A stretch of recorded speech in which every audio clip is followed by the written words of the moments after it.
also why I'm doing this talk here today, Power of Data Visualization. I mean, data is like everywhere now, also in medicine, with the whole digitalization. We really hope to get new insights and, of course, wisdom. I really like this animation. Yeah, that's the goal, and wisdom maybe leads to new insights, some parts maybe also to money. But the big question is, how do we get from data to wisdom? There is this pyramid, the DIKW pyramid. It comes from information science, and it says to go from data to wisdom, you have to go through information and knowledge. Information is basically data with some more, like data and context.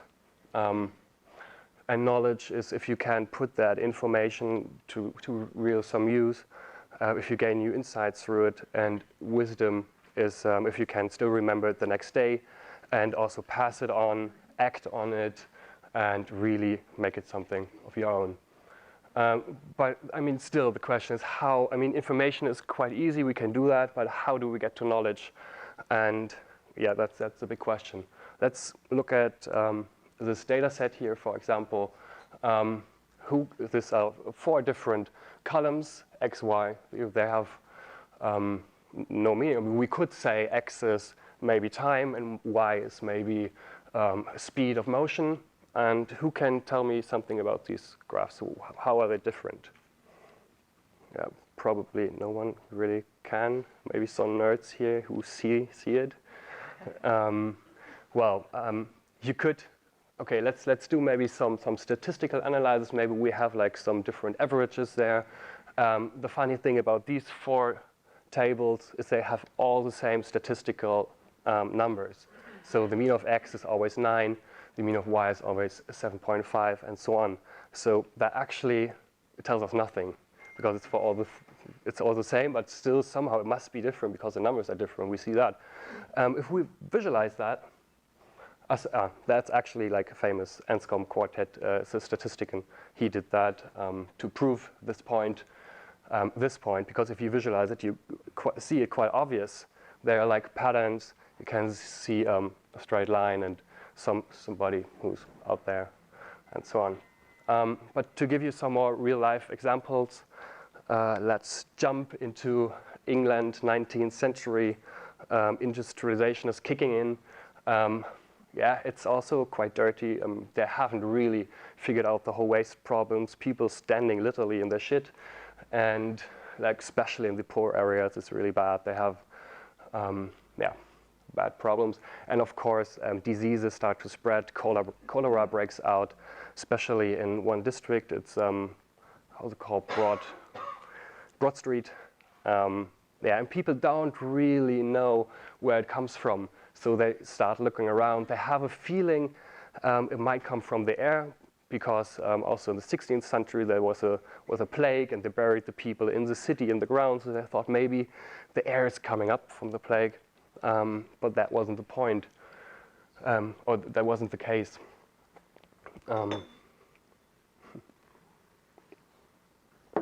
But there was one man, a doctor, John Snow. He actually knew a lot. And he figured it might have to do something with the water, because also cholera has had some diarrhea symptoms, and he figured like if it's happening in the stomach, it might have something to do orally, so it couldn't be air. And so he gathered like lots and lots of data on water companies and people who which died. He asked the families, where did you drink water, and so on. And with that information, he figured more and more that must be the water. And to improve this point even more, he made this map where that's London, that's the part where it happened. All these little lines that are the death. Here you see one pump, for example, that's Broad Street, where it was like the big area where it happened. There's another pump, for example, and you immediately see that it's like focused on that area, and like parts that are farther away, like here, for example, it's not so much. And also, I mean, he went then, of course, and asked people who live maybe here, like, if they probably drank from that, but those actually told him, oh no, We actually liked the water from that pump more, which was probably a bad choice. Or in the brewery, why did nobody die in the brewery? That's because the people in the brewery were allowed to drink beer and didn't drink water. Yeah, I mean, he didn't do this graphic like, I mean, he already had quite a good idea what he was looking for, but that kind of like made the case stronger. And with this map, he could go to the officials and have the handles from the pump removed, because that was really a strong case. He could really show this is happening because of this. And yeah, the handles were removed and the disease went lower, I guess you say. Another example of, it's another famous figure, Florence Nightingale. Some medicine might know her.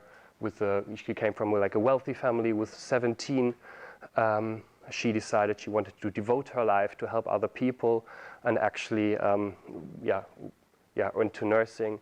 And she will later on actually found the first nursing schools, make nursing an actual profession, and devote her life for that. Her parents, her sister and her mother didn't really like that, because a girl from a wealthy family should marry a rich man, stay home.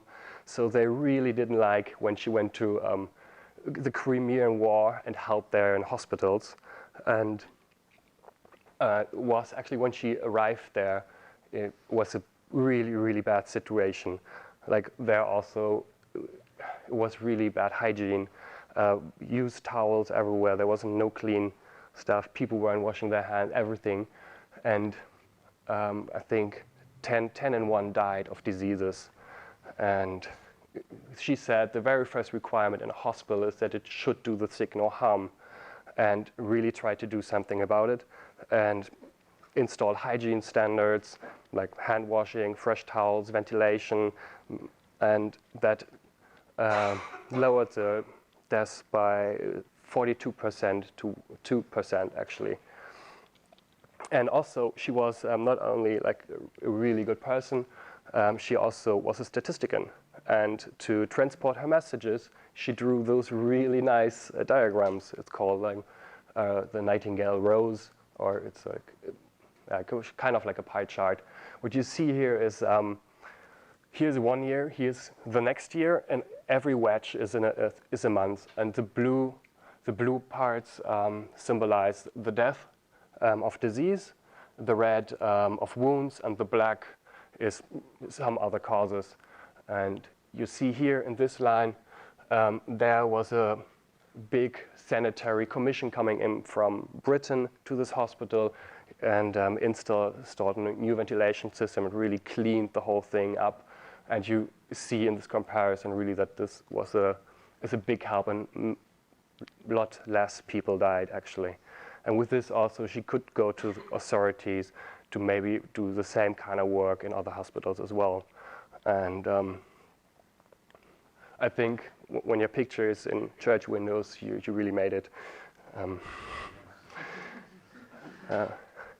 Another example, because we are here at Bayer, we have to do maybe something with bacteria and antibiotics. I saw it, so that's nice. Bacteria are always classified. You always have a first name and a second name, and the first kind of determines the group.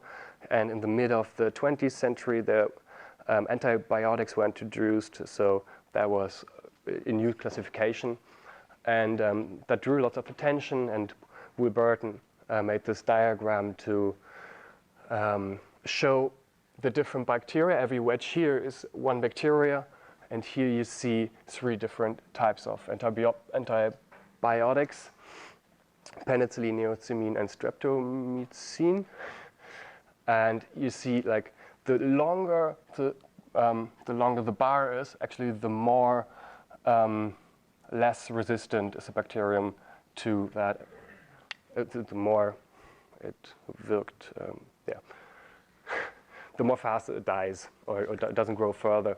So the longer, actually, the more effective it is. That's the word I was looking for, which is really nice in this graphic, because you immediately see, here, neosimine is really good for that, and there you see penicillin and so on. So that's a really nice graphic to say, to do that. And the colors, that's another classification, like Gram negative and positive. So that really stirred some attention to that time. And what's nice that, or interesting, that 50 years later, somebody else did the same data, exactly the same data set, and did a completely different visualization. But here, it's a scatter plot, and you see the resistance again, like in the X and Y axis. Here it's for neosimine, and that's penicillin. And you see the bacteriums clustered. And I said that's the families, the colors. And you would expect that bacteriums from the same family kind of react the same to antibiotics. And so that's actually then weird that the orange one is here and the black one is there. And actually those are misclassifications, so which were found out a bit later. And this graphic kind of showed that, which is, yeah, kind of funny. And there's also this nice quote I like to end with. It's the most exciting phrase to hear in science, the one that heralds new discoveries is not eureka, but that's funny. So I guess like really powerful visualization should either really transport your messages or make yourself say, oh, that's funny. Thanks.